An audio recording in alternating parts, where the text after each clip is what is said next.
As a mother of a Wakfino baby boy, are there unique practices to focus on in my son's early years to strengthen his pledge to serve the Jamaat? So, how old is he? He's nearly 15 months. 15 months. Now, first thing is that you pray for him and your 5 daily prayers and offer 2 rakats nafal for him, that Allah Ta'ala make him a true Waqfino, right? And then as he grows up, you teach him about the morals and teachings of the Holy Quran and Islam, and show your own example.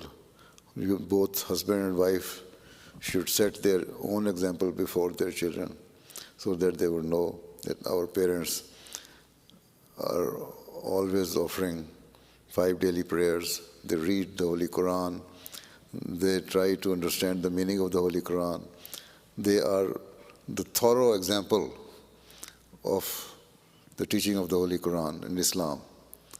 And they are the true followers of Islam Ahmediyya. Then they will grow up in that atmosphere, environment, and then they will become a good Waqfino. Inshallah. Jazakallah.